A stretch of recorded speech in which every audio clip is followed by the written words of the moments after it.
إن الحمد لله نحمده ونستعينه ونستغفره ونعوذ بالله من شرور أنفسنا ومن سيئات أعمالنا من يهده الله فلا مضل له ومن يضلل فلا هادي له وأشهد أن لا إله إلا الله وحده لا شريك له وأشهد أن محمدا عبده ورسوله صلى الله عليه وعلى آله وأصحابه وسلم يا أيها الذين آمنوا اتقوا الله حق تقاته ولا تموتن إلا وأنتم مسلمون يا أيها الناس اتقوا ربكم الذي خلقكم من نفس واحدة وخلق منها زوجها وبث منهما رجالا كثيرا ونساء واتقوا الله الذي تساءلون به والأرحام إن الله كان عليكم رقيبا يا أيها الذين آمنوا اتقوا الله وقولوا قولا سديدا يصلح لكم أعمالكم ويغفر لكم ذنوبكم ومن يطع الله ورسوله فقد فاز فوزا عظيما أما بعد فإن أصدق الحديث كتاب الله وخير الهدي هدي محمد صلى الله عليه وسلم وشر الأمور محدثاتها وكل محدثة بدعة وكل بدعة ضلالة وكل ضلالة في النار ربنا آتنا في الدنيا حسنة وفي الآخرة حسنة وقنا عذاب النار فإخوتي في الله ما زال حديثنا موصولا في دراسة شرح الدروس المهمة لعامة الأمة لشيخنا الفاضل عبد الكريم الخضير حفظه الله تعالى وفي هذا الدرس سنختم دراسة الدرس 11 على مبطلات الصلاة مبطلات الصلاة نعم بالحق اقرأ مبطلات الصلاة وهي 8 مبطلات الصلاة وهي 8 الكلام العمد مع الذكر والعلم أما الناسي والجاهل فلا تبطل صلاته بذلك فلا تبطل صلاته بذلك الضحك الأكل الشرب انكشاف العورة انحراف الكثير عن جهة القبلة البحث الكثير العبث الكثير والمتولي في الصلاة انتقاد الطهارة. نعم. Donc on avait étudié la fois dernière le chapitre de ce livre qui est Ad-Durus al-Muhimma li'ammat al-Umma, donc les leçons importantes destinées à l'ensemble de la communauté du noble Cheikh Ibn Baz rahimahullah ta'ala, dans lequel il dit le Cheikh rahimahullah mubtilat as-salah, donc les annulatifs de la prière, ce qui annule la prière de la personne, il dit, sont au nombre de 8. Première chose, on avait dit al-kalam al-amd ma'a dhikri wal-ilm. Donc le fait de parler de manière volontaire durant la prière. Prononcer une parole durant la prière, de manière volontaire et en ayant conscience de cela. Amma an-nasi wal-jahil, quant à celui qui a oublié qu'il est en prière, ou celui qui ignore que c'est interdit de parler en prière, fala tabtul salatuhu bidhalik. Sa prière ne sera pas invalide à cause de ça. D'accord ? Mais celui qui sait que c'est interdit et qui parle de manière consciente, sa prière est invalide. Sa prière est invalide. Voyez ? Et quand on dit celui qui parle, bien sûr, celui qui prononce des paroles qui ne font pas partie de la prière, comme les invocations légiférées ou les adhkar légiférés de la prière, bien sûr. Deuxièmement, al-dhahik, donc le fait de rigoler, le fait de rire dans la prière, hadha kadhalik yubtilu as-salah. Ça annule également la prière de la personne. Troisièmement, al-aklu, le fait de manger. Quatrièmement, al-shurbu, le fait de boire. Cinquièmement, inkishaf al-awra, le fait que al-awra, donc la partie que la personne doit cacher durant sa prière, yani se dévoile. Se dévoile. D'accord?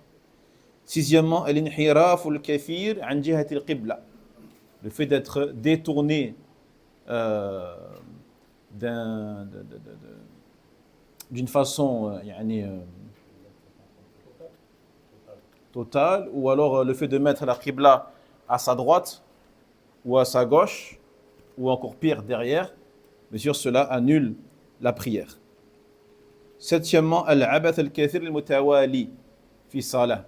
Donc le fait de faire des gestes ou des mouvements qui ne font pas partie de la prière. Et ces mouvements qui sont successifs dans la prière, cela annule la prière également. Et dernièrement, intiqadu at-tahara. Bien sûr, le fait que la personne perde son état de pureté, cela annule la prière de la personne. طيب. فهناك إن شاء الله سأطرح عليكم بعض الأسئلة. أولا، هل يشرع إبطال الصلاة؟ هل يشرع إبطال الصلاة؟ Est-ce qu'il est permis religieusement, une fois que tu es entré en prière, de couper ta prière? كبرت قلت الله أكبر دخلت في الصلاة, tu es entré en prière, est-ce qu'il t'est permis de couper ta prière? Vas-y. Si tu n'as plus tes ablutions, oui. Certes. On a dit que le fait de perdre son ablution, ça annule automatiquement la prière. Pas de doute là-dessus. Non. Prière obligatoire ou pas obligatoire? Je t'écoute. Prière obligatoire, non, tu peux pas. Mais si elle n'est pas obligatoire, en même temps, il y a le gamma, il y a la prière obligatoire qui arrive, tu viens de lancer, je sais pas moi, une nafila. Tu peux la casser et rentrer dans le rang pour créer la prière obligatoire. Tu sors de prière. Donc là, c'est un exemple. Ouais. Mais tu veux nous dire que dans certains cas, tu as le droit donc de rompre ta prière non obligatoire. Et ta prière obligatoire, dans tous les cas, tu n'as pas le droit. C'est-à-dire que si tu la coupes, tu as commis un péché. Ouais, intentionnellement. Sans raison. Est-ce que intentionnellement, on a le droit de couper sa prière?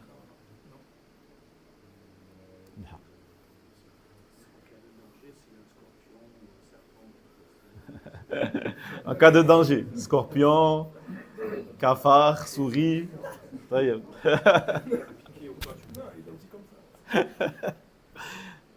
طيب. الجواب اخوتي في الله. الصلاة النافلة الأمر أوسع. الأمر أوسع. إن كانت نافلة الأمر أوسع. لا مانع من قطعها مثلا لمعرفة ما يدق على الباب. مثلا شخص يدق على بابك وأنت تريد أن تعرف من هذا الشخص الذي دق على الباب. فإذا كانت الصلاة نافلة فلا بأس إن شاء الله, لا حرج. جيد. إذا لم يمكن إشعار ما يدق الباب أن صاحب البيت مشغول بالصلاة. لكن إذا كنت تقدر على إخباره بأنك في الصلاة, مثلا أن تقرأ جهرا, تقرأ سورة الفاتحة مثلا جهرا حتى يعلم أنك في الصلاة. طيب, هذا أفضل. لكن لو كنت تريد أن تقطع صلاتك فلا بأس إن شاء الله تعالى. جيد. وهذا لبعد وعدم سماع. أما الفريضة, أما الصلاة يعني الواجبة, صلوات الخمس, فلا يجوز قطعها. لا يجوز قطعها إلا إذا كان هناك شيء مهم يخشى فواته ثم يعيدها من أولها. Donc la réponse à cette question est si la prière en question est une prière facultative.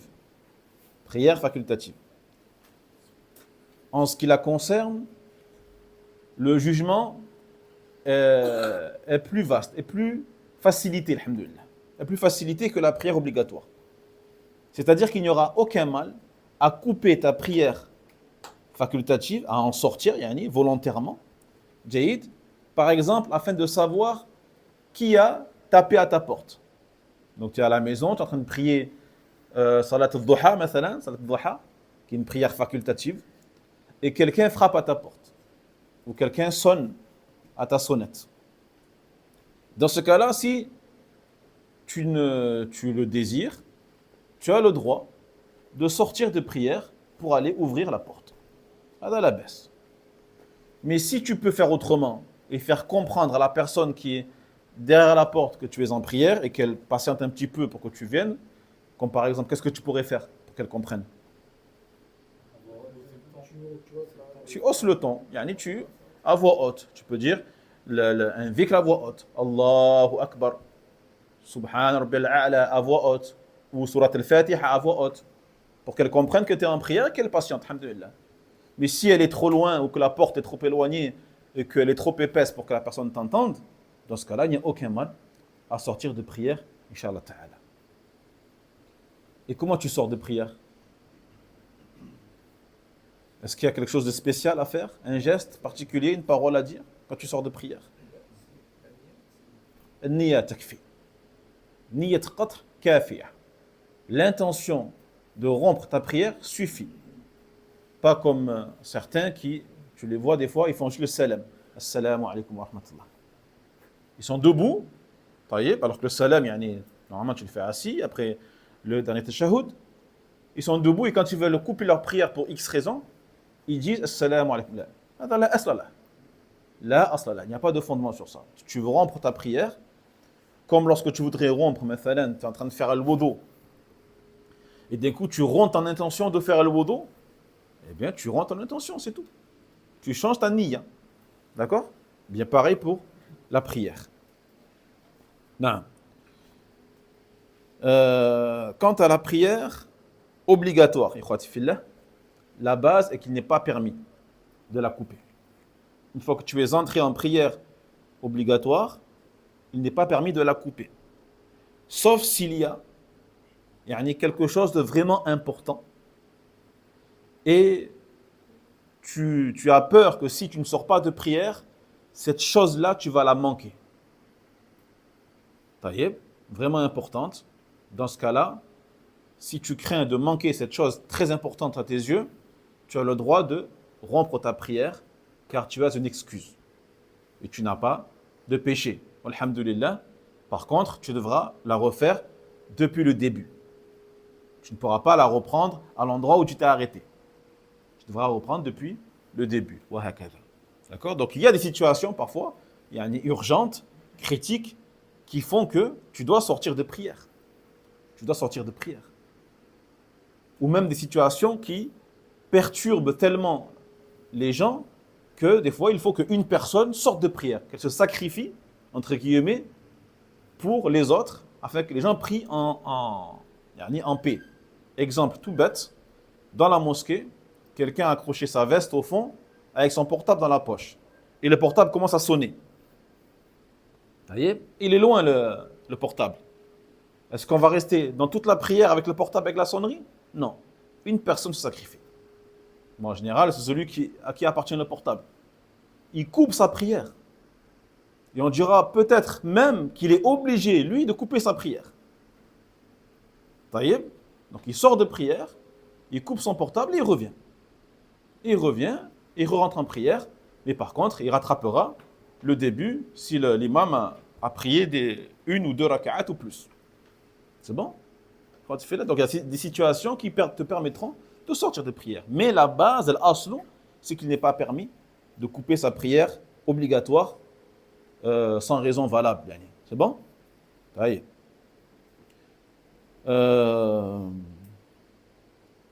السؤال الثاني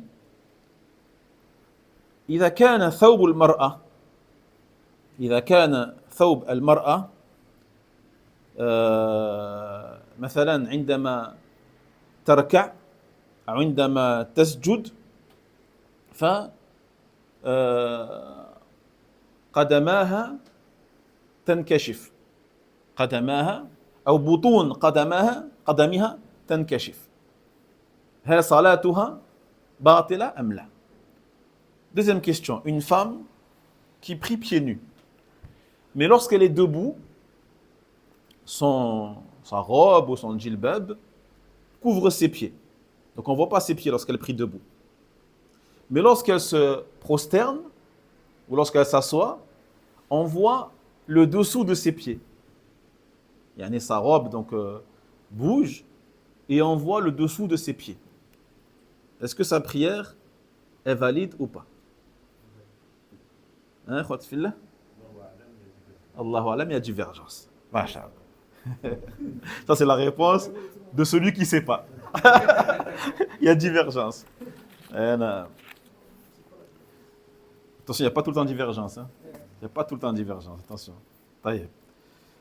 الجواب إذا كان ثوب المرأة يعني ساتر ويستر أقدامها في قيامها وركوعها وسجودها مثلا فظهور بطن القدم لا يعني لا يضر. ظهور بطن القدم لا يضر في ظاهر السنة ولا يبطل صلاتها. Donc, si dans certaines positions on voit le dessous yani, de ses pieds, cela n'aura aucun impact sur sa prière selon yani, ce qui est apparent de la sunna et sa prière sera valide walhamdulillah. السؤال الثالث لو صلى الإنسان في الأرض المغصوبة لو صلى الإنسان على الأرض المغصوبة أي المسروقة أو توضأ بالماء المغصوب أي بالماء المسروق أو صلى في ثوب المغصوب هل صحت صلاته. Celui qui prie sur une terre qui a été volée. C'est pas sa terre, il a volé cette terre-là. D'accord? Il a volé ou il a prise de force. Elle ne lui appartient pas. Ou il a fait le wudu avec une eau qu'il a volée. Il est parti à l'alimentation, il a volé une bouteille d'eau, il a fait le wudu avec. Ou celui qui prie dans un vêtement qu'il a volé également. Il est parti dans un magasin d'habits, il a volé des habits et il prie avec. Est-ce que sa prière elle est valide ou pas? Allahu alam, il y a divergence.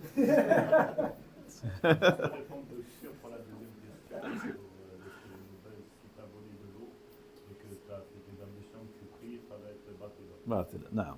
طيب فلو صلى في الأرض المغصوبة أو توضأ بالماء المغصوب أو صلى في الثوب المغصوب صحت صلاته مع الإثم. صحت صلاته مع الإثم طبعا. وهذا القول هو الأرجح لأن القاعدة القاعدة هي ما كان تحريمه عاما لا يخص بالصلاة فإنه لا يبطلها. إذن مثلا سرقة أو غصب أرض أو غصب ثياب أو غصب ماء هذا تحريم عام ليس خاصا بالصلاة. طيب إذن القاعدة تقتضي أن الصلاة صحيحة لكن هو آثم وأجر صلاته يعني ناقص. Si la personne prie sur une terre qui ne lui appartient pas, si elle prie dans des vêtements qu'elle a volés, ou si elle a fait le wudu avec une eau qu'elle a volée, eh bien sa prière elle est valide, mais il aura commis un péché par rapport à son acte de vol, mais sa prière elle est valide, c'est-à-dire qu'il n'aura pas à la refaire. Mais bien sûr la récompense de sa prière elle en sera fortement diminuée, bien sûr. Mais encore une fois, il n'aura pas à la refaire car il aura déjà accompli, il sera valide. Et ça c'est la parole, donc l'avis qui est le plus fort, car il y a une règle que l'on applique dans ces situations est que lorsque l'interdiction de la chose, elle est générale. Donc le fait de voler est une interdiction qui est générale, qui ne concerne pas que la prière, mais il est interdit de voler tout le temps, que ce soit pour la prière ou pour autre chose que la prière. Voyez? Donc étant donné que l'interdiction n'est pas propre à la prière, eh bien cela nous fait comprendre que la prière est valide malgré le péché. Malgré le péché. C'est bon pour la règle, Khotifillah? Donc cette règle-là, tu peux l'appliquer dans n'importe quel acte d'adoration, ça peut être la prière, le jeûne, le pèlerinage, etc. Et tu te dis, est-ce que cet acte-là qui est interdit, est-ce qu'il est interdit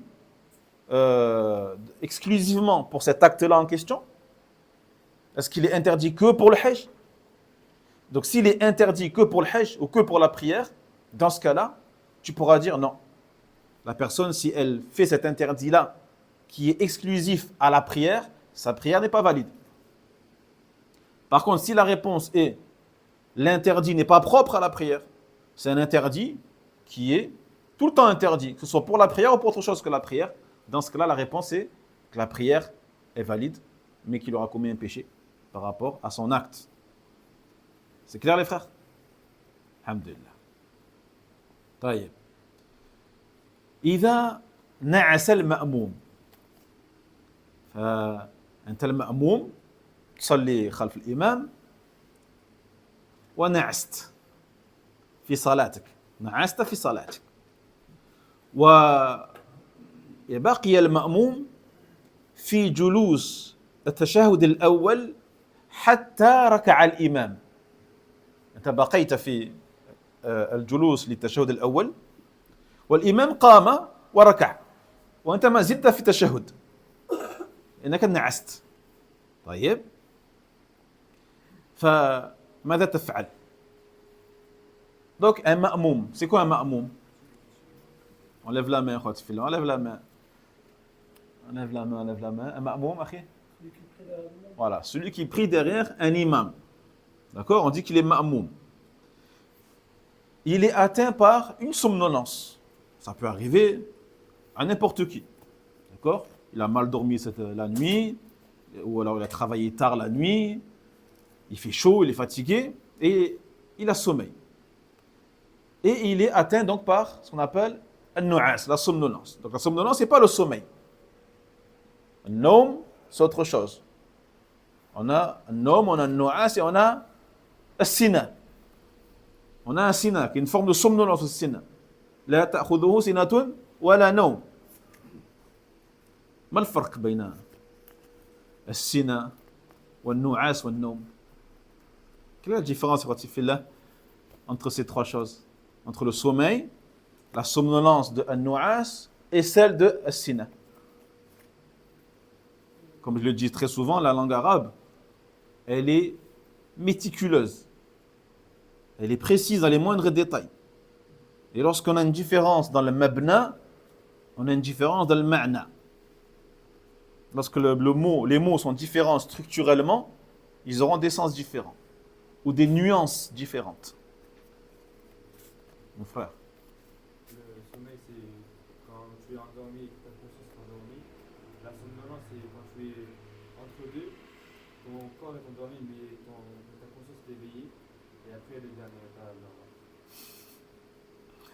Donc un nom, tu m'as dit, c'est quand tu es complètement endormi et que ton cœur il est endormi, ton cerveau, et tu ne ressens plus rien en fait. Donc c'est comme si tu perdais tes 5 sens. D'accord? C'est ça? Ça c'est le nom. Tu perds tes 5 sens. C'est-à-dire on te touche, tu ne sens pas. On te parle, tu n'entends pas. Tu as les yeux fermés, tu ne vois pas. Il se peut qu'en cuisine à côté de toi, tu ne sens pas l'odeur de la cuisine. Ça c'est le nom. Et tu as dit donc la somnolence. Mais du coup, on a Sina et An-Nu'as. C'est quoi la différence entre ces deux somnolences? Hein? An-Nu'as, vas-y mon frère.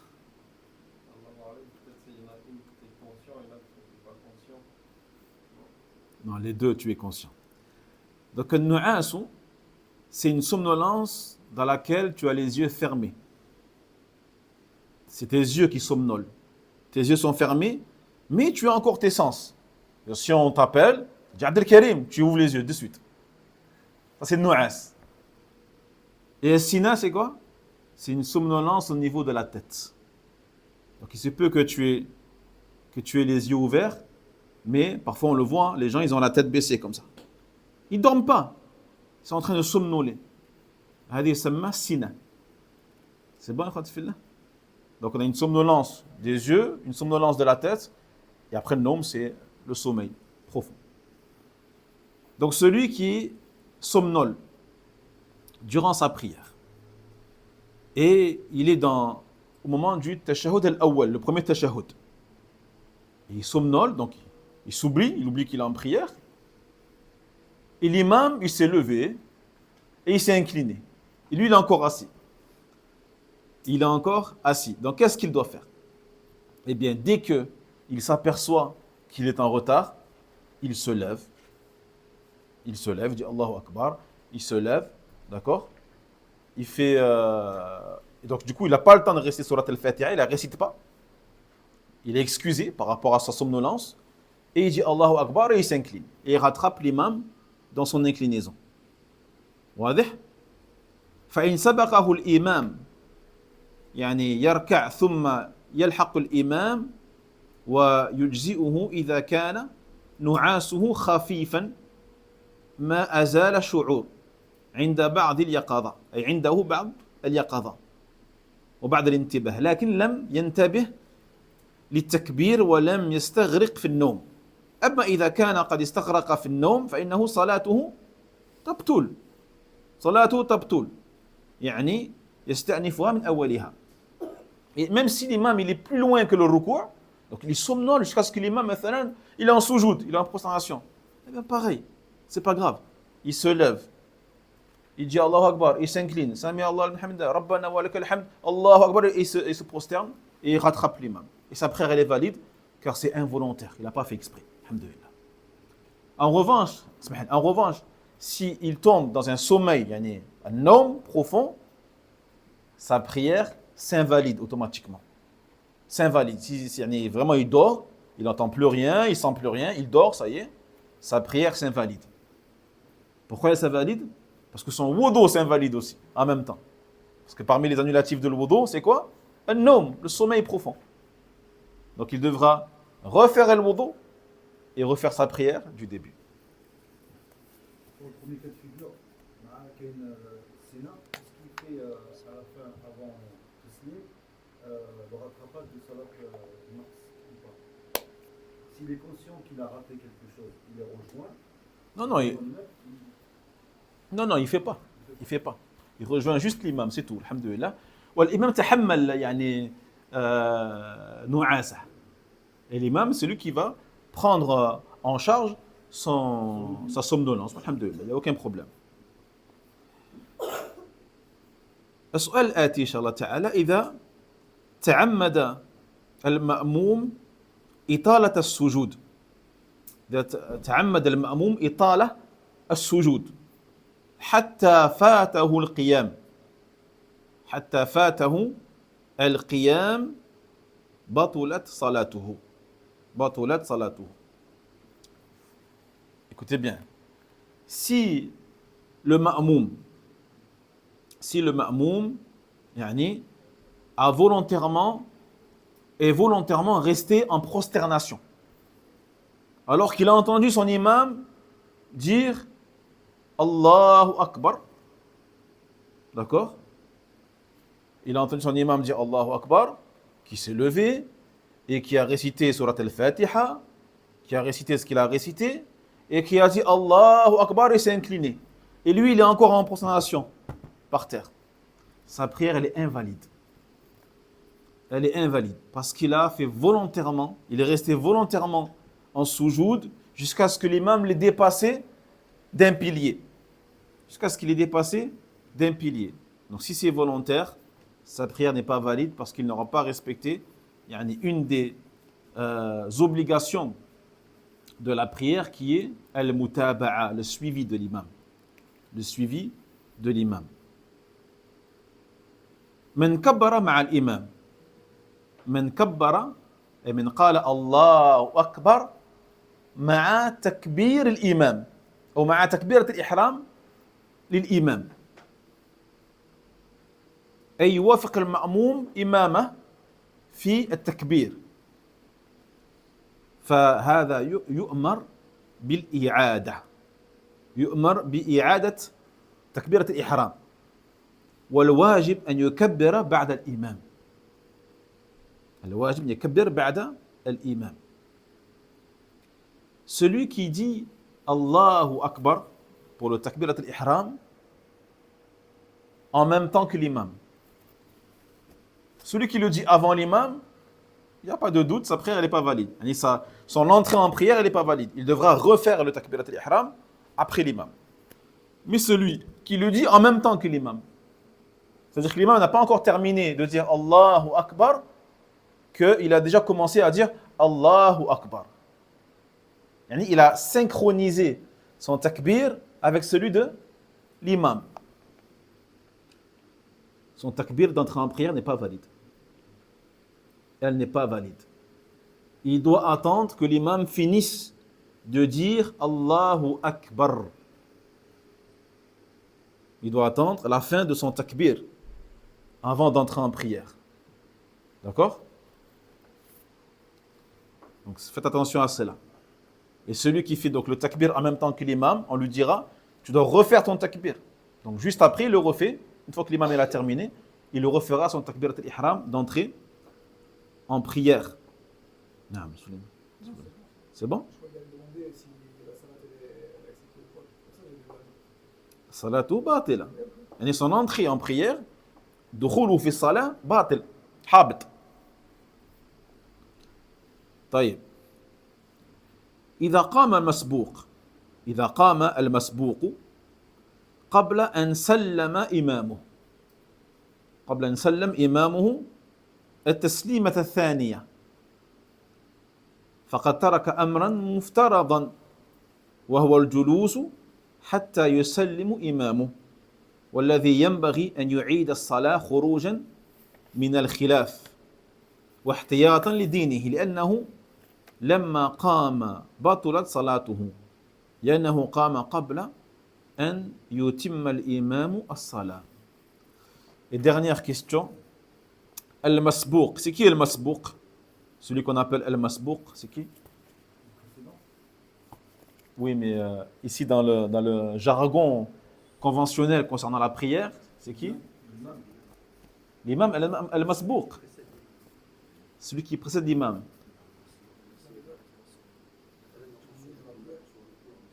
Là, ça ne veut pas dire ça. Al-Masbouq, c'est celui qui est précédé. Ce n'est pas le précédent ou le précédeur. Parce que le précédent ou le précédeur, on dit As-Sabiq. Al-Masbouq, celui qui est précédé. Donc c'est qui ce Masbouq du coup? Ahsant. C'est celui qui est arrivé en retard à la prière. C'est le ma'moum Masbouq. Muta'akhir. D'accord? Il est arrivé et l'imam a déjà fait une raka'a, voire deux, voire trois. D'accord? On l'appelle lui Al-Masbouq. Donc Al-Masbouq, il arrive et il a une raka'a par exemple à rattraper. Si il se lève avant que l'imam termine son deuxième taslima, c'est-à-dire l'imam il dit Assalamu alaikum wa rahmatullah, après il fait le second Assalamu alaikum wa rahmatullah. Al-Masbouq, lui, il se lève avant qu'il termine le deuxième taslima. Est-ce que sa prière elle est valide? Sabri, vas-y, je t'écoute. اختلف العلماء. T'as pas compris la question? Qui peut lui expliquer? Suleiman. Akhi, vas-y, explique-lui. La personne elle arrive en retard, au moment de rattraper sa prière, l'imam il se met à droite, et avant qu'il se mette à gauche, il se lève. T'as compris? Toi, t'es arrivé en retard. D'accord? Et tu dois rattraper une raka'a. Qu'est-ce que tu fais à la fin de la prière de l'imam? Tu te lèves, voilà. Donc, tu te lèves avant que l'imam fasse les deux salam. D'accord? Est-ce que ta prière elle est valide si tu te lèves avant qu'il termine les 2 salams? Allahu a'lam. Cheikh Ibn Baz, rahimahullah ta'ala, il est d'avis que sa prière elle n'est pas valide. Lui, il dit qu'il est obligatoire d'attendre qu'il termine les 2 taslima. Donc, il est terminé le second. Assalamu alaikum wa rahmatullah. Assalamu alaikum wa rahmatullah. Et là, il se lève, pas avant.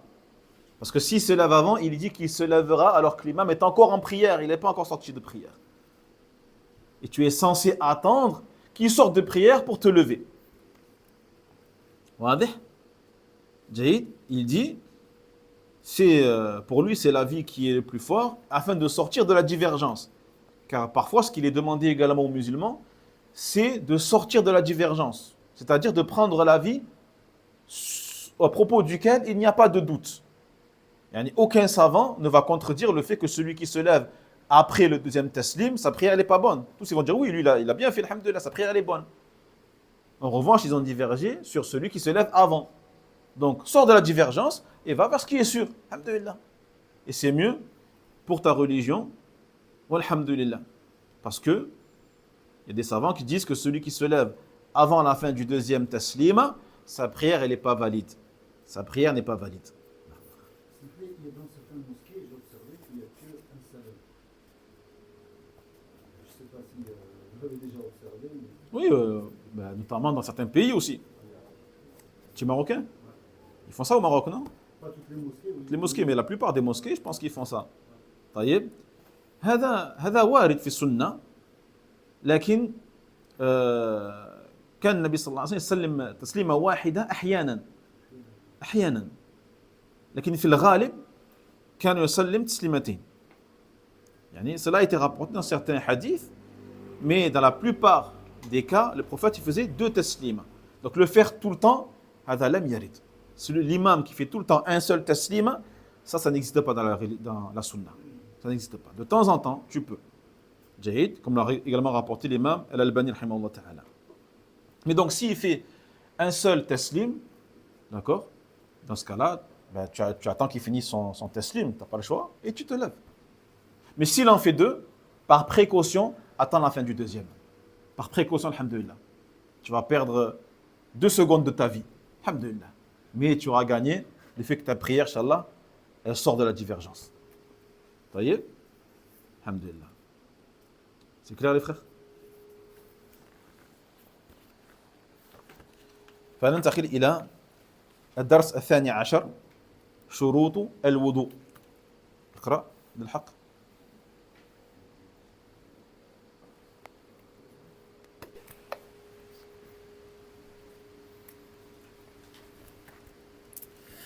شروط الوضوء وهي 10 الإسلام والعقل والتمييز والنية واستصحاب حكمها بأن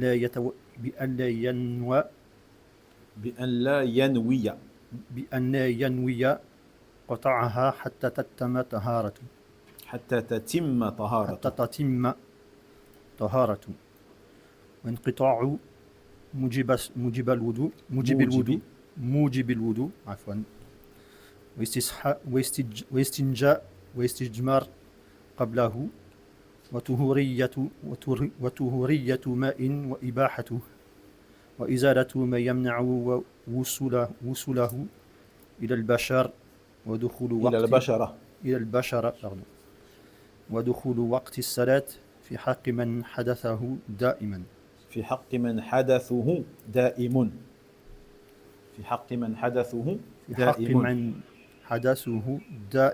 طيب.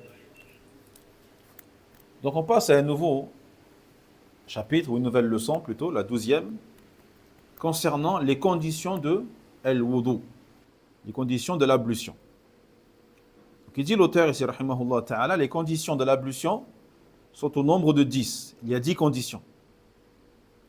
La première, il dit al-islam, la raison, al-tamyiz, le discernement, al-niyya, l'intention, istishabu hukmiha bi an la yanwiya qat'aha hatta tatimma taharatuh. Et le fait donc de ne pas établir l'intention de rompre ton ablution pendant l'ablution. D'accord? Donc la simple intention de couper ou de rompre ton intention annule ton wudu. Et tu devras reprendre ton wudu du début. Par exemple, celui qui commence et met l'intention de le wudu, donc il lave ses mains, son visage, sa bouche, son nez, et arrivé à la tête, il change d'intention. Il dit non, je vais me rafraîchir. Donc au lieu de laver sa tête ou d'essuyer sa tête, de laver ses mains, de laver ses pieds pour le wudu, il le fait pour se rafraîchir. Donc il a changé son intention. Donc le simple changement d'intention fait que son wudu s'annule. Et s'il veut refaire son wudu, il devra refaire du début et renouveler sa niyya. C'est ça qui veut dire ici l'auteur, rahimahullah ta'ala. Il faut que l'intention t'accompagne jusqu'à la fin, sans que tu ne la modifies. وانقطاع موجب الوضوء. انقطاع موجب الوضوء. Et bien sûr, l'arrêt ou la rupture de tout ce qui annulerait le wudu. Donc tu ne peux pas faire le wudu alors que, مثلا, tu as encore du liquide qui sort de ton corps, notamment de devant et de derrière. Il faut que tu attendes l'arrêt de l'écoulement du liquide.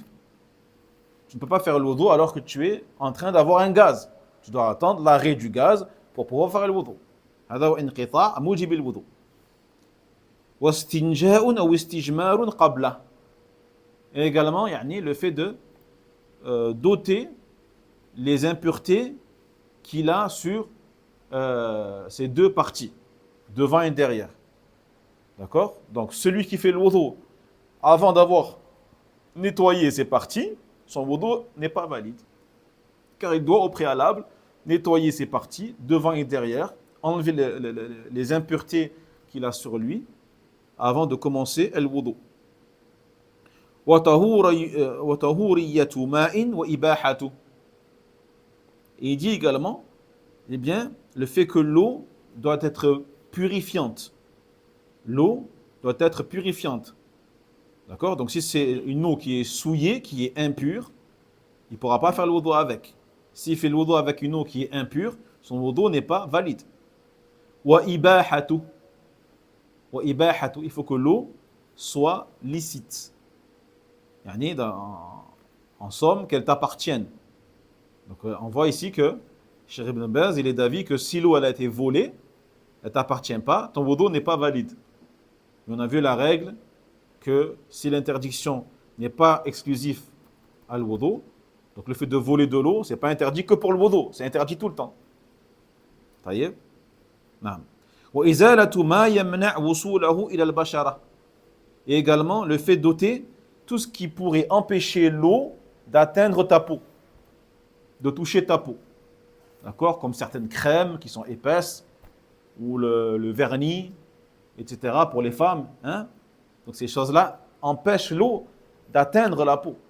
Donc il faudra que d'abord que tu enlèves ces choses-là, ces mawani', pour pouvoir faire le wudu.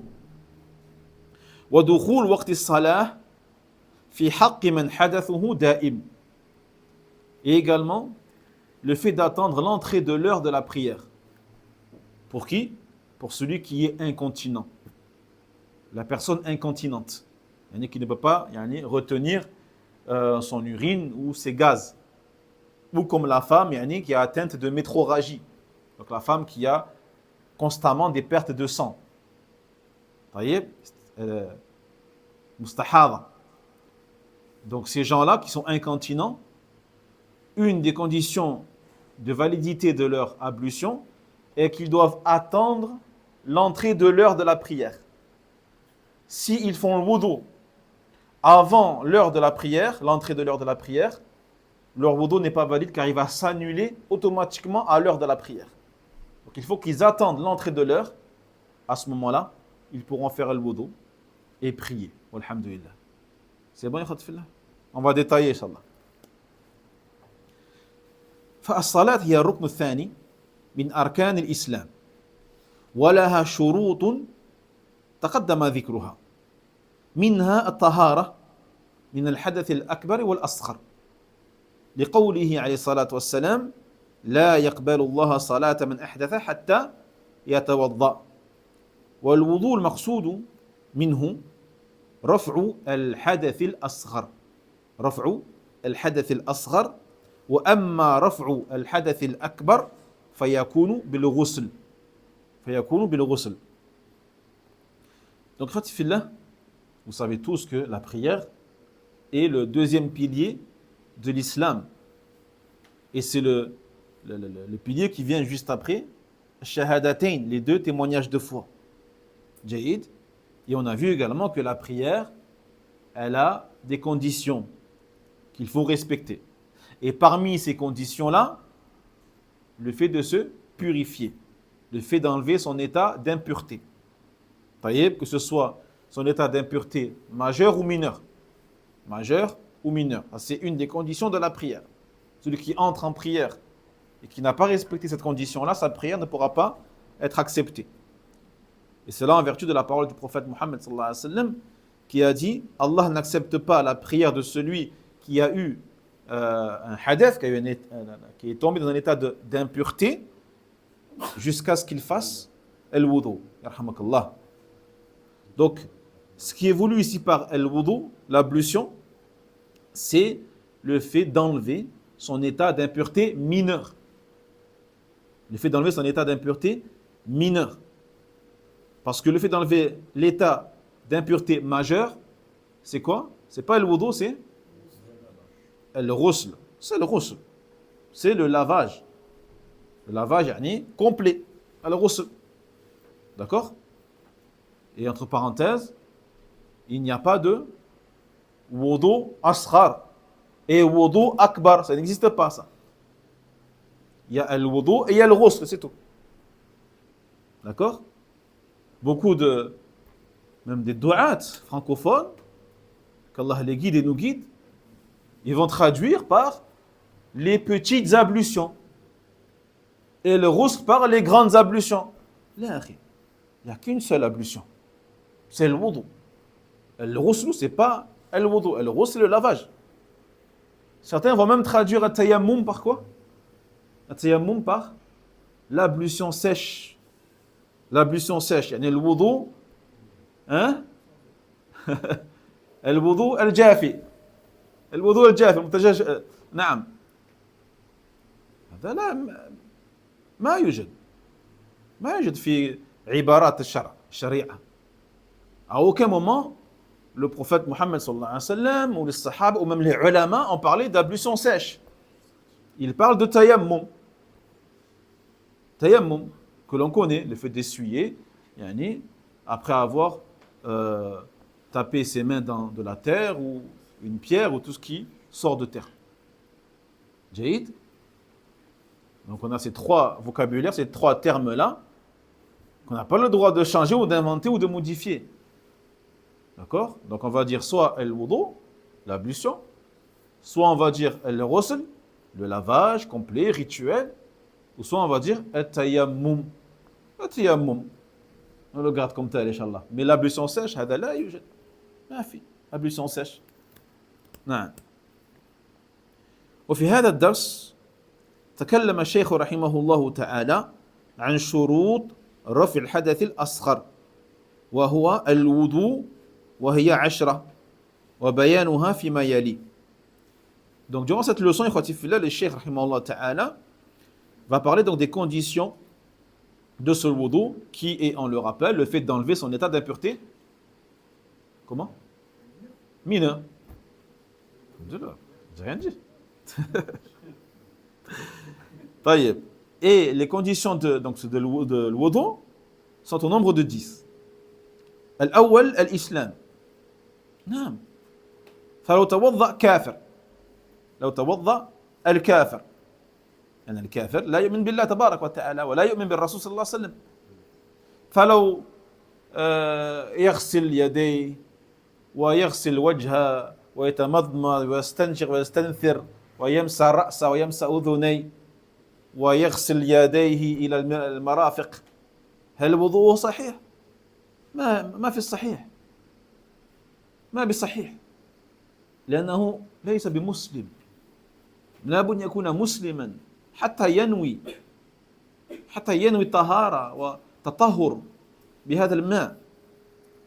إذن لم يصح وضوء الكافر لأن الأعمال بالنيات، فالنية شرط لصحة الوضوء، والكافر ليس من أهل النية، أي من أهل النية العبادة، عبادة الله تبارك وتعالى، تعبد لله سبحانه وتعالى، ولا من أهل قصد التقرب إلى الله سبحانه وتعالى بهذه العبادة، فلا تصح هذه العبادة منه.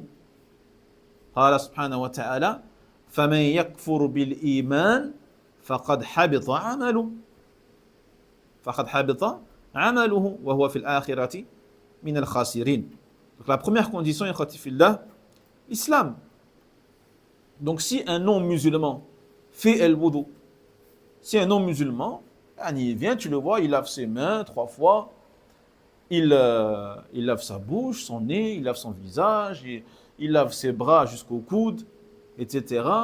Il essuie sa tête, il essuie ses oreilles, il lave ses pieds 3 fois. Tant qu'il n'a pas attesté Ashhadu an la ilaha illallah en toute connaissance de cause, et tant qu'il n'a pas attesté Ashhadu anna Muhammadan Rasulullah alayhi salam en toute connaissance de cause, son wudu n'est pas valide. Son ablution ne sera pas valide. Car, encore une fois, les actes ne valent que par les intentions, comme l'a dit le prophète Mohammed sallallahu alayhi wa sallam. Et comme l'intention est une des conditions de validité de la prière, eh bien le wudu d'un non-musulman n'est pas valide. Car il ne fait pas partie des gens qui ont cette intention-là, qui est de se rapprocher d'Allah subhanahu wa ta'ala.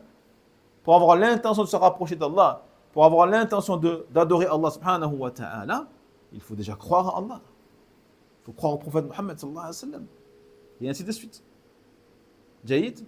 Donc, le wudu d'un kafir, d'un incroyant, n'est pas valide. Et l'une des preuves qui sont très nombreuses, Allah Jalla wa Ala, dans le sens, il dit: et celui qui a mécru en la foi. Wa man yakfur bil iman. Ça veut dire quoi, celui qui a mécru en la foi? Hein? Non. بمعنى فمن يكفر بالله تبارك وتعالى ولا يؤمن بالله سبحانه وتعالى. Il y a celui qui a mécru en Allah subhanahu wa ta'ala, qui a refusé de croire en Allah subhanahu wa ta'ala. Qu'est-ce qu'il dit Allah? فَقَدْ حَبِطَ عَمَلُهُ. Ses œuvres sont nulles, sont invalides, tant qu'il n'a pas cru en Allah subhanahu wa ta'ala. وَهُوَ فِي الْآخِرَةِ مِنَ الْخَاسِرِينَ. Et s'il meurt sur ça, il fera partie dans l'au-delà des grands perdants, qu'Allah nous en préserve. الشرط الثاني العقل. فلو توضأ مجنون أو وضئ المجنون لم يجزي مثل هذا الوضوء، فلو أفاق لازمه إعادة الوضوء من أجل الصلاة لأنه لا قصد له ولا نية له والقلم مرفوع عنه كما قال النبي صلى الله عليه وسلم. رفع القلم عن 3 ومنهم المجنون حتى يفيق. Deuxième condition, la raison. Autrement dit, si quelqu'un qui n'a pas sa raison, donc qui est atteint de folie, d'accord, quelqu'un qui est dans la démence, qui est fou, même s'il fait les gestes de l'wudu, son wudu n'est pas sahih. Et ce, même si tu lui fais faire. C'est-à-dire, même si tu lui fais toi le wudu, dans le sens, tu le prends, et tu l'assois sur un petit tabouret, et tu lui laves toi les membres. Et tu te dis, Inch'Allah, il sera récompensé, et il pourra prier, etc., etc. Non, akhi. Tu peux lui laver les pieds, les mains, le visage, l'essuyer à la tête, etc. Tout ce que tu veux. Son wudu n'est pas valide. N'est pas valide. Car il ne fait pas partie non plus des gens qui ont une intention d'adoration d'Allah tabarak wa ta'ala. Et également parce que le prophète sallallahu alayhi wa sallam a dit: la plume, elle est levée pour 3 personnes. Et parmi elles, le fou, jusqu'à ce qu'il retrouve sa raison. Donc Allah tabarak wa ta'ala ni ne lui écrit les mauvaises actions, ni les bonnes actions.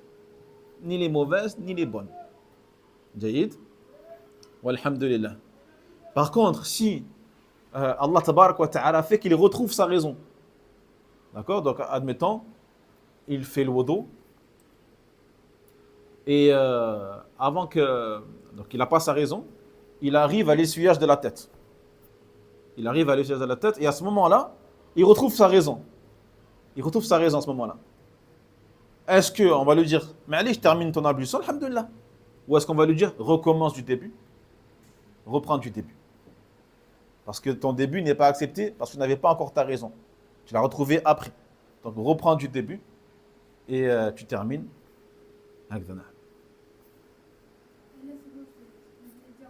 C'est ça? Alhamdulillah.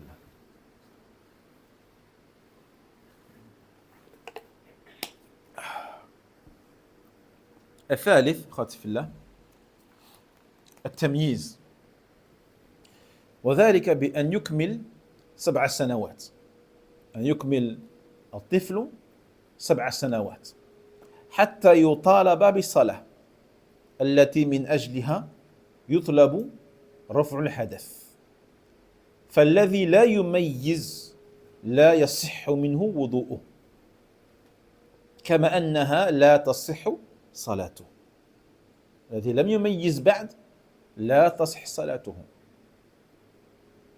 ولا تقف بين المأمومين في الصفوف لأنه يقطع الصفوف فصلاته لا تصح ولا يطالب بها ولهذا جاء في الحديث مروا أولادكم بالصلاة ل7 واضربوهم عليها ل10 والسبع مظنة لأن يميز فيها الطفل أو مظنة لأن يميز فيها الطفل وغالب الصبيان يميزون في هذه السن غالب الصبيان يميزون في هذه السن 7 وكثير منهم يميز قبل ذلك كذلك والقليل النادر من يجاوز 7 ولم يميز والشارع إذا أراد أن يثبت حكما يعتبر حال غالب الناس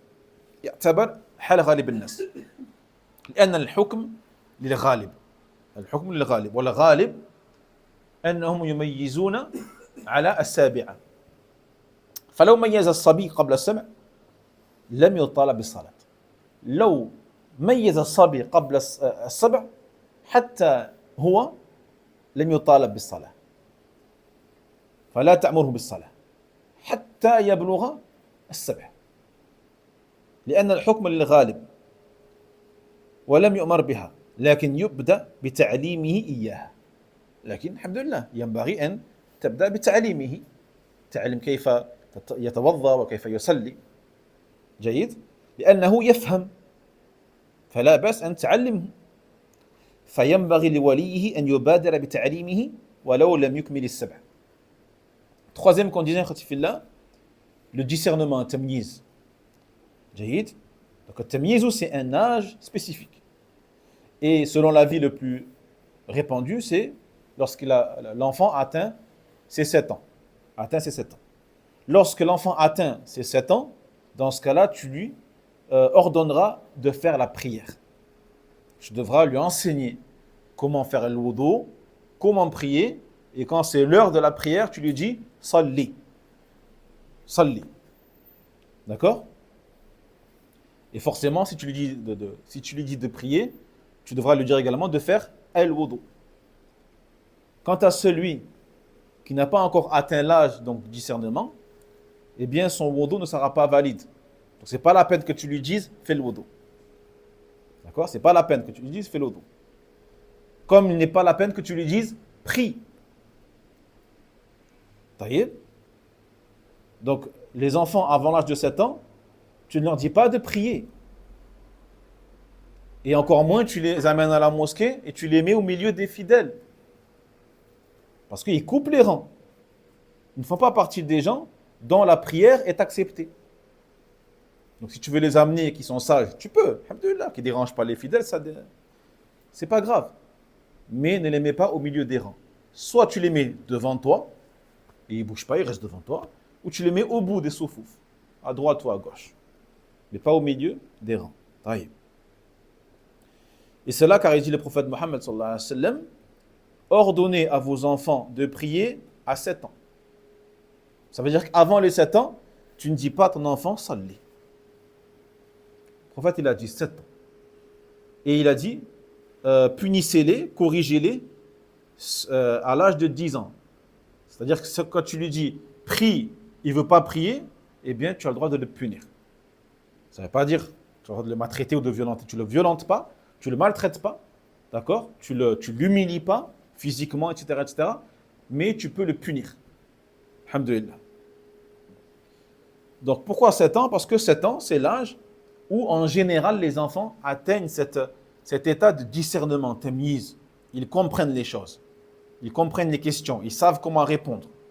Ils commencent à capter et à percuter sur l'homme, la femme, etc., etc. Ils comprennent. Alhamdulillah. Wadih? Même si beaucoup d'enfants atteignent cette, entre guillemets, maturité infantile avant les 7 ans, en vérité. Des fois, tu peux trouver des enfants de 6 ans qui ont cette maturité déjà infantile. Jaïd. Et rares, très rares, sont ceux qui ont dépassé les 7 ans et qui n'ont pas atteint cet état de discernement. Jaïd. Mais il faut savoir que Shari', c'est-à-dire Allah, subhanahu wa ta'ala, lorsqu'il établit un jugement, il l'établit par rapport à la majorité. Al-Ghalib, la majorité. Jaïd. Donc le jugement concernera toujours la majorité des gens. Donc même s'il y a des exceptions à la règle, des enfants qui vont devenir mumayyiz avant les 7 ans, ou d'autres qui vont l'être à 10 ans ou à 11 ans, Jaïd, ce que nous prenons en compte, c'est les 7 ans. Walhamdulillah. Donc avant les 7 ans, on ne dit pas à l'enfant de prier, mais bien sûr, tu peux commencer à lui enseigner la prière. N'attends pas qu'il ait 7 ans pour lui dire comment prier, comment faire le wudu. Si tu vois qu'il ça y est, il commence à comprendre, il a 6 ans, il a même 5 ans, il comprend. Commence à lui apprendre. Viens, je te montre comment faire le wudu, tu fais comme papa, regarde, tu laves tes mains, tu fais ci, tu laves ta bouche, tu laves... Comme ça, à 7 ans, ça y est, c'est bon. À 7 ans, il est autonome. À 7 ans, tu lui dis prie, tout seul, il va aller dans la salle de bain, faire le wudu tout seul, prier tout seul, alhamdulillah. Donc, si l'enfant, tu vois qu'il a atteint l'âge de tamyiz avant les 7 ans, commence à lui enseigner le wudu et commence à lui enseigner la prière. Comme ça, tu vas gagner du temps, Inch'Allah ta'ala. Zaïd. Walhamdulillah.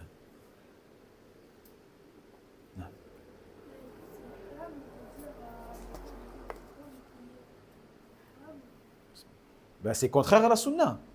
C'est contraire à la sunna. Le prophète sallallahu alayhi wa sallam, il a dit, ordonnez à vos enfants de prier à l'âge de 7 ans. Vous voyez? Donc avant 7 ans, on a dit, tu n'as pas à dire à ton enfant de prier. Tu vas aller à l'encontre même de sa nature d'enfant de moins de 7 ans qui n'est pas prêt encore. Qui n'est pas prêt. Et même s'il prie, sa prière ne sera pas valide. Mais par contre, on a dit, commence à lui enseigner comment prier, comment faire le wudu, comment se nettoyer aux toilettes, etc., etc. Et il ne faut pas mettre la charrue avant les bœufs, comme on dit. Il y a des parents qui vont apprendre à leurs enfants comment prier alors qu'ils ne savent même pas se nettoyer. Ils ne savent pas se nettoyer, m'sakin. Apprendre à se nettoyer, les stijmar ou les stinja, avec l'eau, avec le papier, comment faire, etc. Puis, le wudu, comment faire les ablutions, etc., etc. Et après la prière, étape par étape. C'est clair, les frères? On va s'arrêter là, Inch'Allah, pour ce premier cours. On reprend dans quelques instants. Ça fait combien? 1 heure, ça? 1 heure et quelques? Hein? 1h05. On reprend dans un quart d'heure, 20 minutes, Inch'Allah. Agda? Alhamdulillah. Barakallahu fikum. والعلم عند الله وآخر دعوانا الحمد لله رب العالمين وصلى الله وسلم على نبينا محمد وعلى آله وصحبه أجمعين. بارك الله فيكم.